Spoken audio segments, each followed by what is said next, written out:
यह है against the gods के सीजन 2 का नॉवल एक्सप्लेनेशन पार्ट 6, जिसमें आप सभी का स्वागत है। पिछले एपिसोड के लास्ट सीन में देखा था कि युनचे ने सिया किंग्यू को उठाया और सू हेंगशन के पीछे पीछे चलते हुए उस ग्रैंड वे क्लैन की तरफ बढ़ने लगा जहां सुलिंगर अपना बचपन बिताई थी। अब आगे रास्ते में युनचे बातचीत करता है सू हेंगशन से। वो दोबारा कंफर्म करता है कि यह जगह सच में एज़्योर क्लाउड कॉन्टिनेंट ही है और सू हेंगशन के मुंह से सुनकर पता चलता है कि यहां का साल है 1999। जब सू हेंगशन पूछता है कि वो दोनों कहां से आए हैं तो युनचे बिना सोचे बोल देता है कि वो और सिया किंग्यू अपने सेट से बाहर घूमने आए हैं, लेकिन कुछ दिन पहले उनका एक विशस प्रोफाउंड बीस्ट से बुरा एनकाउंटर हो गया था जिसमें सिया किंग्यू को भारी चोट लगी और वो बेहोश हो गई। अपने पिछले जन्म में युनचे को यह तो लगता था कि सुलिंगर का बैकग्राउंड आम नहीं है। चाहे वो सिंपल कपड़े पहनती थी, लेकिन वो सब कुछ कपड़े धोना, उसे नहलाना, उसके कपड़े रफू करना, खाना बनाना, मेडिसिन लेना, उसकी दवा में मसाले मिलाना, उसकी दवा तैयार करना, सब कुछ इतनी एक्सपर्टाइज से करती थी कि एक नॉर्मल लड़की से एक्सपेक्ट नहीं किया जा सकता। फिर भी उसके अंदाज में एक रॉयल एलिगेंस थी जो किसी आम परिवार में नहीं आती।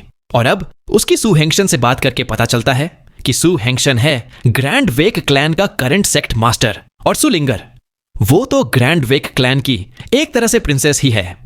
सब वेक कंट्री के ईस्ट में ग्रैंड वेक क्लैन एकदम नंबर 1 सेक्ट था और सबसे पावरफुल भी। ये उनका बेस था ग्रैंड वेक माउंटेन, जहां नेचुरल रिसोर्सेज और मिनरल्स की कमी नहीं थी। अगर सू हेंगशान के प्रोफाउंड एनर्जी ऑरा और पहले मिले 3 ब्लैक रोब्ड आदमियों के पावर लेवल से कंपेयर करो तो ग्रैंड वेक क्लैन का पावर न्यू मून सिटी के शॉ सेक्ट ब्रांच सेक्ट से 1-2 लेवल ज्यादा ही था, लेकिन वो 4 मेजर सेक्ट्स की लेवल पर नहीं था। फिर भी ईस्ट ग्रैंड वेक रिवर के इस हिस्से में उनके दुश्मन भी थे, ब्लैकवुड स्ट्रॉन्ग होल्ड। सू हेंगशन के अंदर एक सेक्ट मास्टर की शान और पावर जरूर थी, लेकिन उसका नेचर बहुत शांत और रिफाइंड था। जब वो जूनियर से बात करता तो उसमें कोई ईगो नहीं दिखती थी। उसने युनचे को दिल से अप्रिशिएट किया। अगर युनचे को उसके मुंह से ना सुनता तो उसे कभी यकीन नहीं होता कि वो एक बड़े सेक्ट का मास्टर है। ऐसे फादर के साथ छोटे से बड़े होने के बाद सुलिंगर का ईमानदार और ग्रेसफुल होना तो बनता ही था। युनचे जानना चाहता था कि सुलिंगर के साथ क्या इश्यू हो सकता था। जब उसने सू हेंगशन से सवाल पूछा, सू हेंगशन एक गहरी सांस लेकर बोलता है, यह सब सिर्फ सेक्ट के पुराने विवाद का नतीजा है। अगर बताएं भी तो लोग हंसेंगे हम पर, लिटिल ब्रदर यून। पर मुझे यह उम्मीद नहीं थी कि वो लोग लिंगर पे हाथ उठाएंगे। यह इंसल्ट तो बिल्कुल बर्दाश्त के लायक नहीं। युनचे थोड़ा सोचकर बोलता है, सीनियर सू, माफ कीजिए अगर मैं ज्यादा कह गया हूं। आप और सुलिंगर सिर्फ बाहर थोड़ा वक्त बिताने निकले थे और ऐसे में बिना किसी रीजन के इतना बड़ा घात लगाकर अटैक करना, यह तो साफ है कि किसी ने आप दोनों की लोकेशन लीक की होगी। सू हेंगशन ठंडी सांस भर के कहता है, हां मुझे भी लगता है ऐसा ही हुआ है, लेकिन दुख इस बात का है कि मुझे अपने ही लोगों पर शक करना पड़ेगा। ग्रैंड वेक क्लैन की साइज युनचे की एक्सपेक्टेशन से कहीं ज्यादा बड़ी थी। शाओ सेक्ट ब्रांच जहां वो कभी जा चुका था उससे तो यह कई गुना बड़ी थी। कम से कम यहां कुछ हजार डिसाइपल्स तो होंगे। ग्रैंड वेक क्लैन के एंट्रेंस के पास पहुंचते ही सुलिंगर एक्साइटमेंट और प्राइड से सब कुछ इंट्रोड्यूस करती है। बिग ब्रदर युनचे, देखो यह मेरा घर है। बड़ा है ना? पीछे जो बड़ा पहाड़ दिख रहा है ना, वो भी हमारा घर ही है। सू हेंगशन के चेहरे पर सीरियस एक्सप्रेशंस बने रहे, लेकिन सुलिंगर अभी भी पूरी तरह रिलैक्स्ड और केयरफ्री थी, जैसे कुछ बुरा हुआ ही ना हो। उसके चेहरे पर वह इनोसेंट मुस्कान थी, जैसे हर मुसीबत भूल गई हो। युनचे उसकी मुस्कान में खो जाता है और सोचता है, लिंगर, काश तू पूरी जिंदगी ऐसे ही बिना फिक्र के रह सके। एक 20 साल का लड़का दूर से भाग के आता है और बोले जाता है एक्साइटमेंट में, फादर, लिंगर, तुम लोग वापस आ गए। मैंने सुना था कि ब्लैकवुड स्ट्रॉन्गहोल्ड ने तुम लोगों पे अटैक किया। आप सब ठीक हो, यह देख के अच्छा लगा। आप दोनों को चोट तो नहीं लगी ना? सू हेंगशन हां में सिर हिलाता है। सब ठीक है, सिर्फ थोड़ा डर लग गया था। वैसे भी इस छोटे भाई ने मदद की। फिर वो युनचे को इंट्रोड्यूस करता है, लिटिल ब्रदर युन, यह मेरा बेटा है सू हाओरान। मैं 46 साल का हूं और सिर्फ इतने ही बच्चे हैं मेरे। थोड़ा एम्बैरेसिंग है कहना। हाओरान, यह लिटिल ब्रदर युनचे है। अगर उसने लिंगर को बचाया नहीं होता तो वो ब्लैकवुड स्ट्रॉन्गहोल्ड के गुंडे उसे ले जाते। उनकी वाइफ को छोटी मोटी चोट लगी है तो कुछ दिन यहां रहेंगे। तुम इनका ध्यान रखना। सू हाओरान गुस्से में बोलता है, क्या ब्लैकवुड स्ट्रॉन्गहोल्ड के लोगों ने लिंगर को टारगेट किया? वो नीच लोग, दिल ही नहीं है उनमें। फिर वो युनचे की तरफ हाथ जोड़ता है और बोलता है, ब्रदर युन, आपका दिल से शुक्रिया लिंगर को बचाने के लिए। लेकिन बोलते बोलते उसकी नजर युनचे के हाथों में सो रही सिया किंग्यू पर पड़ती है और वो एकदम से जम सा जाता है, जैसे कुछ समझ ही नहीं पा रहा हो। उसका एक्सप्रेशन एकदम बेवकूफ जैसे हो जाता है। युनचे शांत रहता है, लेकिन वो जल्दी से सिया किंग्यू को थोड़ा और अपने से चिपका लेता है ताकि सू हावरान उसका चेहरा ना देख सके। फिर कहता है, ज्यादा कुछ नहीं था ब्रदर हावरान, आप ज्यादा फॉर्मल हो रहे हो। सुलिंगर ठंडे लहजे में बिना किसी इमोशन के अपने भाई को बुलाती है, बिग ब्रदर। युनचे को यह थोड़ा अजीब लगता है क्योंकि उसे एक हल्का डिस्टेंस महसूस होता है दोनों में। और फिर सू हावरन की नजरों ने सिया किंग्यू को लेकर युनचे को काफी अनकंफर्टेबल बनाती हैं। सू हावरान होश में आता है और बोलता है, फादर, पूरा क्लैन जानता है अब तक कि आप पर अटैक हुआ था। 2nd और 6th अंकल मीटिंग रूम में आपका इंतजार कर रहे हैं। सू हेंगशन हाँ में सिर हिलाते हुए बोलते हैं, चलो ठीक है हॉरन, तुम लिटिल ब्रदर यून के लिए रहने का इंतजाम करो, उन्हें ड्रैगन पर्चिंग पवेलियन में रखो। फिर वो युनचे से कहता है, मुझे कुछ काम निपटाने हैं, मैं चलता हूं। कोई जरूरत हो तो मेरे बेटे से कह देना, फॉर्मल होने की जरूरत नहीं। लिंगर, पापा के साथ चलो। सू हेंगशन सू लिंगर को ले जाता है। लिंगर बार बार पीछे मुड़कर देखती है। उसके एक्सप्रेशंस बिल्कुल क्लियर कर रहे थे कि वो युनचे से दूर नहीं जाना चाहती थी। सू हावरन के गाइडेंस में युनचे सिया किंग्यू को ड्रैगन पर्चिंग पवेलियन तक ले जाता है और उसे बेड पर सॉफ्टली लेटाता है। ग्रैंड वेक माउंटेन का एटमॉस्फेयर काफी रॉयल था। यह एक डिवाइन माउंटेन था जहां स्पिरिट मेडिसिन और स्पिरिट स्टोन्स भर भर के थे। सू हेंगशन ने जो रूम दिया था वो काफी लग्जूरियस था। वहां के डेकोरेशन में हर जगह पर 5 क्लॉड फ्लाइंग ड्रैगन के स्कल्पचर्स बने थे। यह साफ दिखाता था कि सू हेंगशन कितना ग्रेटफुल था युनचे के लिए। सू हावरन पूछता है, ब्रदर युन, और ये लेडी हस्बैंड वाइफ है क्या? युनचे हां में सिर हिलाता है। उसके बाद उसकी आंखों में एक हल्की सी जलन सी चमकती है। सू हावरन फेक स्माइल के साथ बोलता है, हे। ब्रदर युन तो बड़े लकी निकले, ऐसी सुंदर फेरी जैसे दुल्हन मिल गई। और देख के लगता है कि टैलेंट भी कुछ कम नहीं, स्पिरिट प्रोफाउंड रेल्म तक पहुंच गए। लेकिन उसके शब्दों में एक सुपरफिशियल एरोगेंस था, जैसे वो खुद सुपीरियर फील कर रहा हो। उसका cultivation base 4th level spirit profound realm का था, जो कि यूथ के बीच में पीक माना जाता था। युनचे कैजुअली कहता है, ब्रदर हावरन, आप ज्यादा तारीफ कर रहे हो। फिर सू हावरन ताना मारते हुए बोलता है, ब्रदर युन, मैं बुरा नहीं मान रहा, बस कह रहा हूं आप दोनों ट्रैवल पे निकल पड़े बिना तैयारी के, ज्यादा रिस्क ले रहे हो। जब तक आपके पास प्रॉपर प्रोटेक्शन पावर नहीं होती, ऐसे एक्सप्लोर करना अपने प्यारे लोगों के लिए खतरा हो सकता है। वो बार बार सिया किंग्यू की तरफ देखते हुए अपने इमोशंस कंट्रोल नहीं कर पा रहा था। युनचे कूल वॉइस में बोलता है, शुक्रिया ब्रदर हावरन, मैं याद रखूंगा आपकी एडवाइस। सू हावरन हाथ आगे बढ़ाते हुए कहता है, लगता है यह लेडी की चोट काफी बड़ी है, मुझे थोड़ा मेडिकल नॉलेज है, अनुमति करो मुझे उसका चेकअप करने का। वो सिया किंग्यू के पास जाने लगता है, लेकिन युनचे उसके सामने आ जाता है और सॉफ्टली बोलता है, जरूरत नहीं, मुझे उसकी कंडीशन अच्छे से पता है। ब्रदर हावरन, आपने ऑलरेडी सपोर्ट दिया, आपका शुक्रिया, लेकिन अब आप जा सकते हैं। सू हावरन के एक्सप्रेशन बदल जाते हैं और बिना कुछ और बोले निकल जाता है। उसके जाते ही युनचे दरवाजा बंद करता है और कोल्डली बोलता है, मेरी वाइफ पे नजर डालने की सोची भी तो, चाहे तुम लिंगर के भाई हो, मैं तुम्हें नहीं छोड़ूंगा। सिया किंग्यू पीसफुली सो रही थी। उसे पता भी नहीं था कि वो एक नए वर्ल्ड में आ गई है। युनचे उसके पास बैठ जाता है। हर कुछ देर बाद उसकी इंटरनल स्टेट चेक करता है। धीरे धीरे उसकी कंडीशन इंप्रूव होने लगती है। युनचे पूछता है, जैस्मिन, कोई तरीका है क्या उसकी रिकवरी को फास्ट करने का? जैस्मिन तुरंत जवाब देती है, बिल्कुल है LL। युनचे सरप्राइज होता है। जैस्मिन बोलती है, तुम जो एम्परर अवेकनिंग हार्ट लोटस उसके साथ लाए थे वही बेस्ट है। स्काई पॉइजन पर्ल से उसका प्रॉपर रिफाइनमेंट करके अगर तुम उसे दे दो तो वो तुरंत रिकवर कर जाएगी और उसकी profound strength sky profound rail में डायरेक्टली जंप कर जाएगी। तुम्हारे ब्लू विंड एम्पायर में वो पहली लड़की होगी जो 20 से पहले स्काई प्रोफाउंड रेल्म तक पहुंचेगी। बस ये तब होगा अगर तुम उसे वो लोटस देने के लिए तैयार हो। युनचे का मन झटका खाता है। वो तुरंत उठता है और जोर से चिल्लाता है, सच में? यह बात सेकेंडरी है कि वो ब्रेक थ्रू करेगी या नहीं। अगर एम्परर अवेकनिंग हार्ट लोटस उसे इतनी जल्दी में कंप्लीटली रिकवर करा सकता है तो मैं उसे देने से झिझक क्यों करूंगा। जैस्मिन सीरियस टोन में वार्न करती है, तुम्हें ठंडे दिमाग से सोचना चाहिए।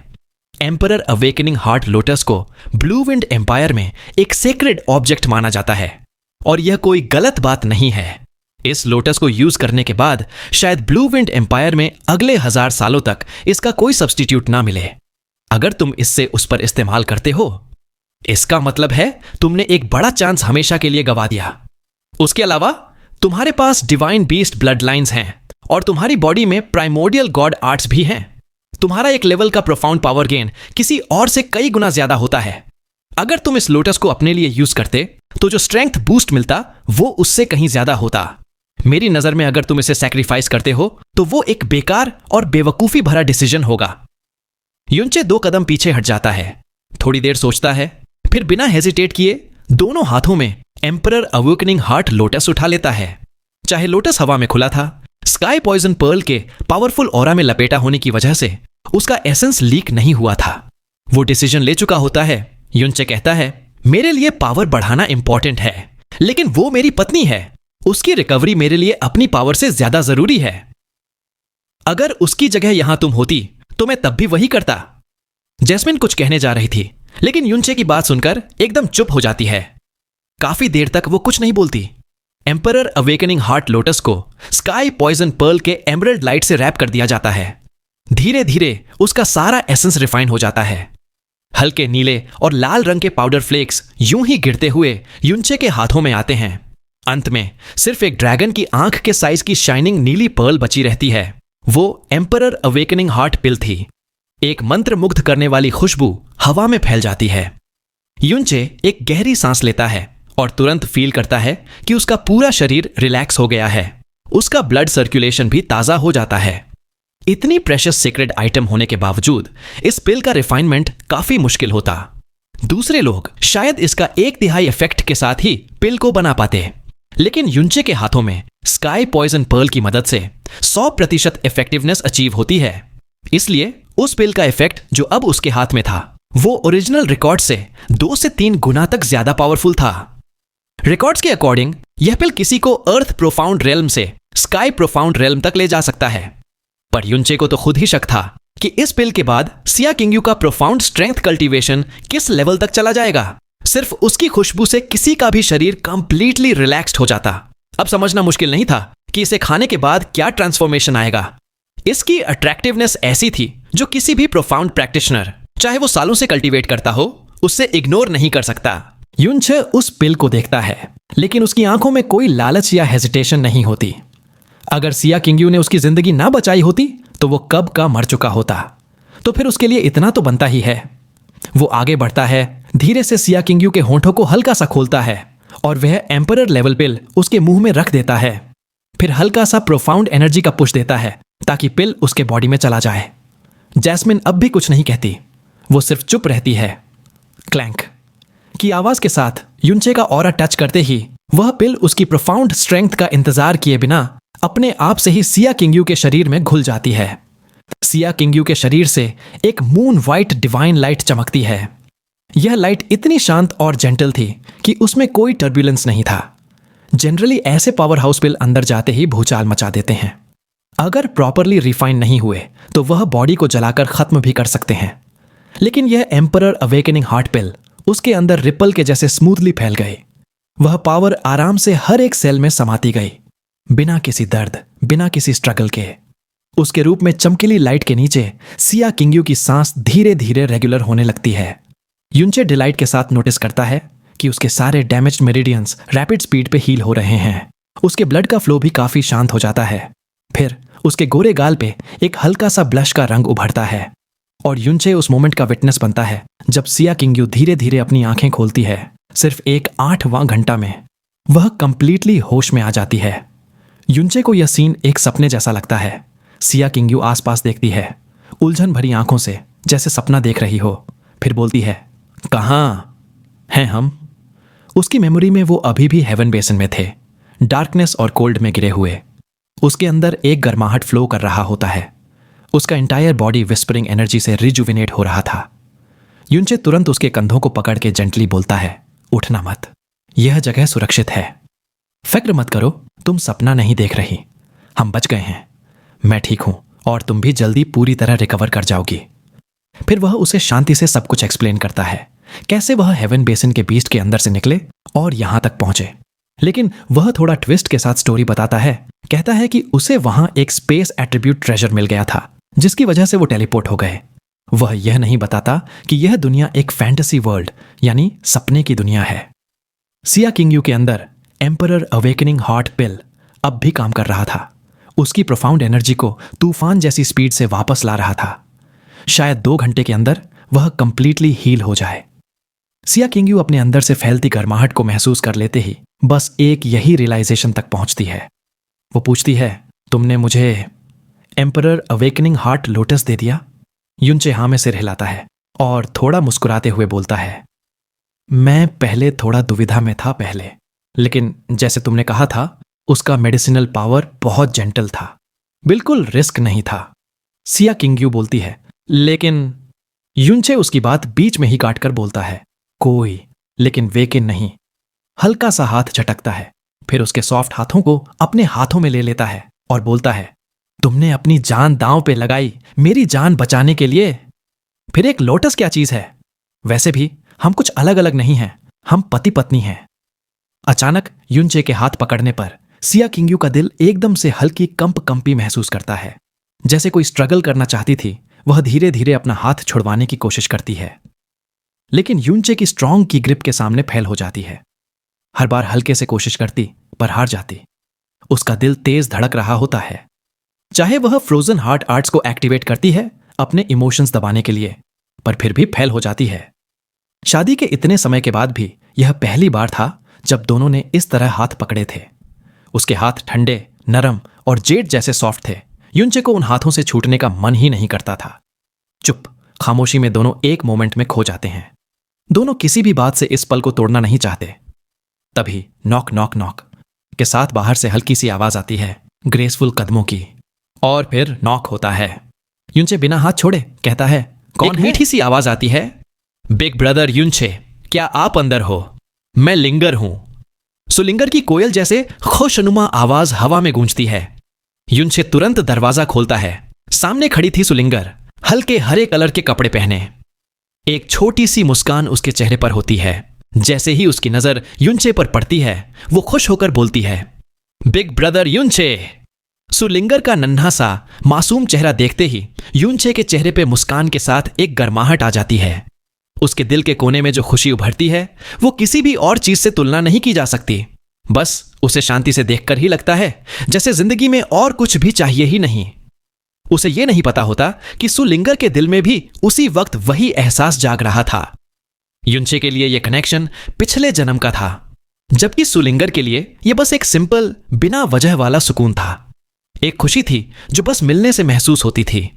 वो खुश होकर कहती है, ही बिग ब्रदर युनचे, पापा ने कहा कि आज शाम को हमारे क्लैन में बहुत सारे लोग आने वाले हैं और कुछ बुरा भी हो सकता है। तो जब वक्त आए, बिग ब्रदर युनचे को अपना कमरा अंदर से लॉक कर लेना है और किसी भी वजह से बाहर नहीं निकलना है। ओह, युनचे की आईब्राउज थोड़ी सी उठ जाती हैं, लेकिन फिर वो हल्की सी मुस्कुराहट के साथ सिर हिलाता है। ठीक है, मुझे समझ आ गया, सुलिंगर खिलखिलाकर कहती है। तो बिग ब्रदर युनचे, मैं चली अब। आप और ब्यूटीफुल बिग सिस्टर अच्छे से आराम करो। वो एक कदम पीछे लेती है, लेकिन तुरंत जाती नहीं। उसकी आंखों में वो शाइन होती है जैसे वो युनचे से दूर नहीं जाना चाहती। युनचे रोकते हुए बोलता है, अरे इतनी जल्दी क्यों जा रही हो? मुझे तो सुलिंगर से और बात करनी थी। सुलिंगर थोड़ा नखरीले अंदाज में कहती है, पापा ने कहा कि आप लोग इतना सफर करके आए हो तो थके हुए होंगे, और ब्यूटीफुल बिग सिस्टर भी बीमार है, उन्हें आराम चाहिए। इसलिए पापा ने मुझसे कहा कि मैं बस मैसेज देकर चली जाऊं ताकि मैं आप लोगों को डिस्टर्ब ना करूं। बिग ब्रदर युनचे, जब ब्यूटीफुल सिस्टर उठ जाएं तो क्या आप मेरे साथ खेलोगे? और हां, बिग ब्रदर युनचे, तो बहुत दूर से आए हो, मैं आपसे दूर की दुनिया की कहानियां सुनना चाहती हूं। सुलिंगर अब भी वैसे ही सिंपल और मासूम थी। उसकी बातें युनचे के दिल में इतनी खुशी भर देती हैं जैसे कोई सपना पूरा हो गया हो। युनचे हल्का सा मुस्कुराता है, फिर धीरे से सिर हिलाता है। ठीक है, जब वक्त आएगा मैं जरूर सुलिंगर के साथ खेलूंगा और तुम्हें दूर से लाई हुई बहुत सारी कहानियां भी सुनाऊंगा, पक्का वादा। यह सुनने के बाद मैन ही सुलिंगर अपना सिर थोड़ा झुकाती है, फिर खुशी खुशी भाग जाती है, जैसे कोई छोटी सी चिड़िया जाने दी गई हो। युनचे ने जैसे ही दरवाजा बंद किया, उसका एक्सप्रेशन तुरंत सीरियस हो जाता है। शाम में कुछ लोग आएंगे और कुछ गलत होने वाला है क्या? ये बेड के ऊपर सिया किंग्यू की आंखें बंद होती हैं। वो एक मेडिटेटिव स्टेट में होती है। वो एम्परर अवेकनिंग हार्ट पिल की एनर्जी को शांति से अब्सॉर्ब कर रही थी, लेकिन उसके 5 सेंसेस पूरी तरह बंद नहीं हुए थे। इसलिए वो सुलिंगर और युनचे के बीच की पूरी बात सुन लेती है। उनका यहां रुकने का समय सिर्फ 24 घंटे का था। युनचे जानता था कि हर पल लिंगर के साथ नहीं बिता सकता, लेकिन अभी तो सिया किंग्यू को उसकी जरूरत थी। ग्रैंड वेक क्लैन बिल्कुल भी सुरक्षित जगह नहीं लग रही थी, और ऊपर से वो सुहौरन भी था, जिसका इरादा युनचे साफ साफ देख चुका था। इसी वजह से युनचे ने सोचा कि वो सिया किंग्यू के पास से हिलेगा भी नहीं। जैस्मिन अचानक बोलती है, युनचे, तुम यहां पहले कभी आए हो? युनचे बिल्कुल शांति से बोलता है, नहीं, कभी नहीं। जैस्मिन सीरियस टोन में कहती है, तो फिर तुम उस छोटी लड़की के साथ इतने इमोशनली अटैच्ड क्यों हो? तुमने उसे सिर्फ आज ही तो देखा था, लेकिन जब तुमने उसे रोते हुए देखा, तुम्हारा रिएक्शन कुछ ज्यादा ही स्ट्रांग था। क्या चल रहा है? युनचे आंखों में हल्का सा अंधेरा ले आता है, फिर धीरे से कहता है, यह बात मैं अभी किसी को नहीं बता सकता। पूरा दिन युनचे उसी तरह शांति से सिया किंग्यू के पास बैठा रहता है। उसके आसपास का जो मून वाइट ग्लो था, वो कभी गायब नहीं होता। यह व्हाइट लाइट बहुत स्ट्रेंज थी। उसने सिया किंग्यू के प्रोफाउंड स्ट्रेंथ का ऑरा कंप्लीटली आइसोलेट कर दिया था, जिससे युनचे को उसकी एग्जैक्ट कंडीशन का पता ही नहीं चलता। लेकिन वो श्योर था, अगर एम्परर अवेकनिंग हार्ट पिल सच में लेजेंड्स जैसे ही पावरफुल है, तो हो सकता है सिया किंग्यू स्काई प्रोफाउंड रियल्म तक ब्रेक थ्रू कर जाए। अगर ब्रेक थ्रू का पावरफुल ऑरा क्लैन के लोगों ने महसूस कर लिया, तो अननेसेसरी दिक्कत हो सकती थी। शाम ढल चुकी थी और रात हो गई थी। तभी युनचे अचानक बाहर से भागते हुए कदमों की आवाज सुनता है। काफी लोग एक जगह की तरफ रश कर रहे थे। थोड़ी ही देर में यह हलचल एक शोर शराबे में बदल जाती है।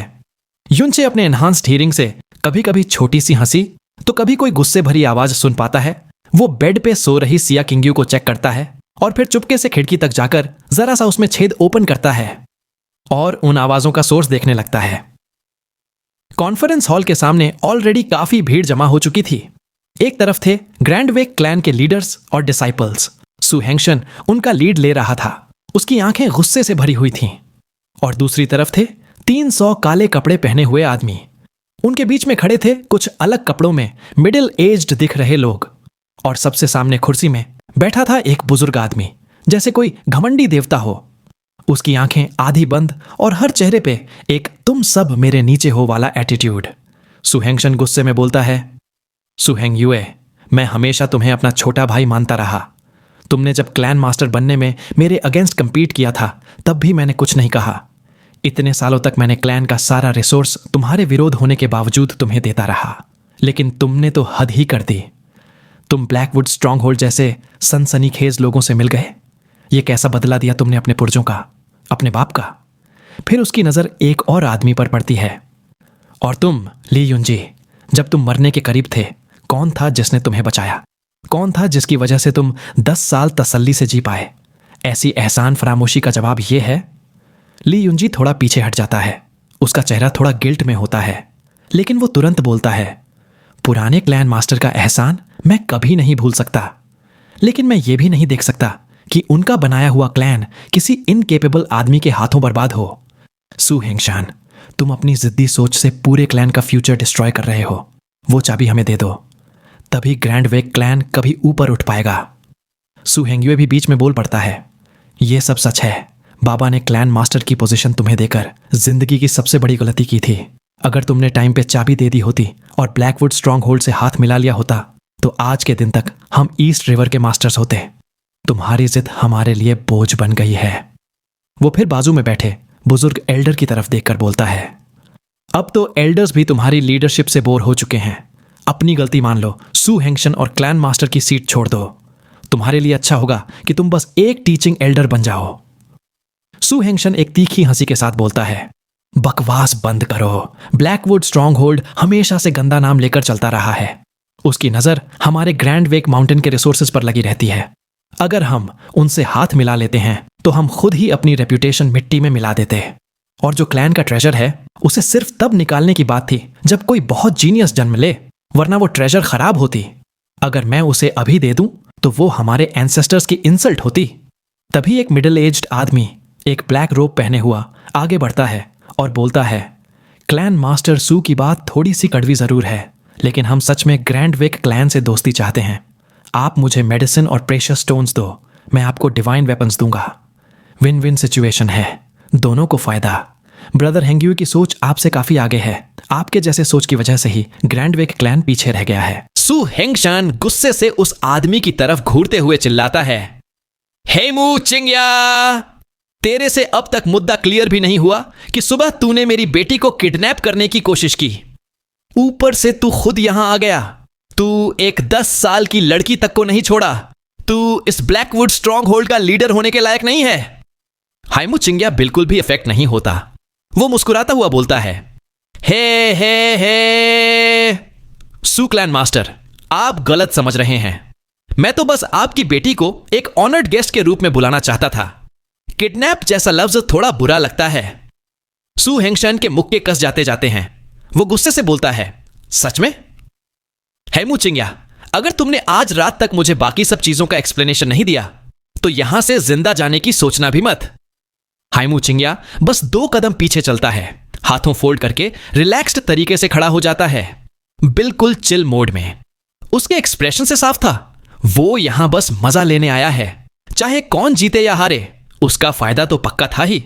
वो एल्डर जो अब तक बिल्कुल सीधा बैठा हुआ था, आखिरकार अपनी आंखें खोलता है और बिल्कुल बेपरवाह अंदाज में कहता है, हेंगशान, मुझे इससे कोई मतलब नहीं है कि क्लैन मास्टर का सक्सेसर कौन बनता है। अगर तुम ब्लैकवुड स्ट्रॉन्गहोल्ड के साथ मिलकर काम नहीं करना चाहते तो मैं उसमें भी रुकावट नहीं बनूंगा। लेकिन आज क्लैन के सबसे बड़े ट्रेजर की चाबी जरूर निकाली जाएगी। ग्रैंडवा के क्लैन के ग्रैंड एल्डर की बात का असर अलग ही लेवल का होता है।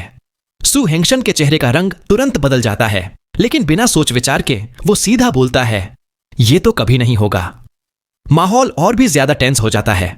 ग्रैंड वेक क्लैन के डिसाइपल्स तेज रफ्तार से वहां इकट्ठा होने लगते हैं और भीड़ और भी बढ़ने लगती है। अगर सिर्फ उनका सामना ब्लैकवुड स्ट्रॉन्गहोल्ड से होता तो क्लैन के लोग एकजुट होकर लड़ लेते, लेकिन यहां तो ब्लैकवुड स्ट्रॉन्गहोल्ड सिर्फ तमाशा देख रहा है। जो असली झगड़ा हो रहा है वो तो ग्रैंड वेक क्लैन के खुद के लोगों के बीच है। सिर्फ फर्क इतना है कि दूसरी तरफ वाले लोग अब स्ट्रॉन्ग होल्ड का हिस्सा बन गए हैं। युनचे को फाइनली सब कुछ साफ साफ समझ में आ जाता है। सबवेक रिवर के ईस्ट रीजन में ग्रैंड वेक क्लैन और ब्लैकवुड स्ट्रॉन्ग होल्ड, ये दोनों सबसे बड़े सेक्ट्स थे। ग्रैंड वेक क्लैन का बेस था ग्रैंड वेक माउंटेन, जिसमें थे कल्टीवेशन मेडिसिन्स, रेयर हर्ब्स और प्राइसलेस मिनरल्स और रिसोर्सेज।